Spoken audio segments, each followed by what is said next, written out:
Bonjour à toi photographe rentable, je vais te montrer dans cette vidéo le setup ultime que j'utilise au quotidien pour être une photographe rentable.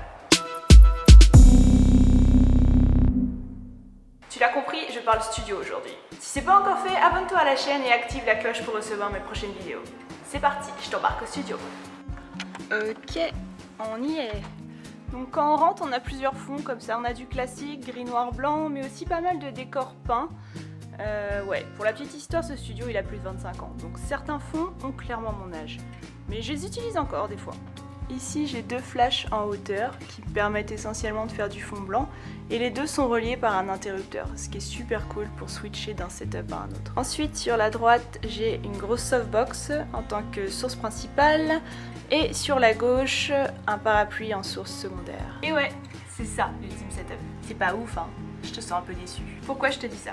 Parce que beaucoup de photographes jouent avec leur éclairage et proposent plusieurs ambiances et même différents fonds à leurs clients.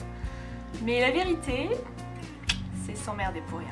Et en plus, c'est pas forcément cohérent avec ce que tu proposes comme produit. Exemple typique, t'es avec un client en visionnage et là il va te sortir « Ah, oh, j'aime bien celle-là, mais vous pouvez pas changer le fond parce que du coup, ça va pas avec le reste. »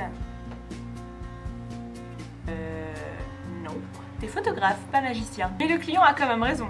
Quand ton client choisit des images pour un album ou pour un composite, les images ont besoin d'un minimum de cohérence. Et pour que l'histoire soit racontée de la bonne façon, il doit y avoir un fil conducteur.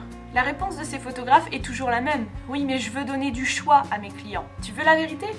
Les gens, ils savent pas ce qu'ils veulent. Ils ont déjà fait la démarche de te contacter pour faire une séance photo. La seule chose dont ils sont absolument certains à ce moment-là, c'est qu'ils veulent une belle photo.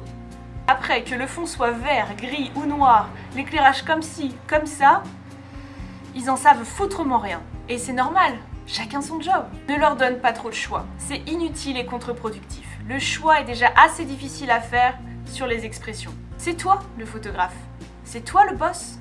Impose tes règles et tes choix. Tout ce qui importe à tes clients, c'est d'avoir de belles photos. De belles expressions, quelque chose dont ils seront fiers de partager. C'est pour ça qu'il faut pas s'éparpiller. Je t'ai montré mon setup, il n'est pas figé dans le marbre non plus, mais globalement je l'utilise tel quel. Je vais changer, allez, la softbox pour une beauty box si j'ai un portrait un petit peu plus glam. Et je vais bouger ma source d'avant en arrière pour avoir un éclairage un peu plus chiadé. Mais ça s'arrête là. Pour être un photographe rentable, il faut bien comprendre que le temps c'est de l'argent. Je ne commence jamais une séance photo sans savoir à 70% ce que je vais faire. Les 30% restants, ça peut être mon improvisation ou des idées qui peuvent me venir en cours de séance. Voilà, c'est tout pour cette vidéo, j'espère qu'elle t'a plu. N'hésite pas à me dire en bas ce que t'en penses. Si tu veux en savoir plus, tu trouveras le lien de mon blog dans la barre d'infos et je te dis à très vite pour une prochaine vidéo. Ciao!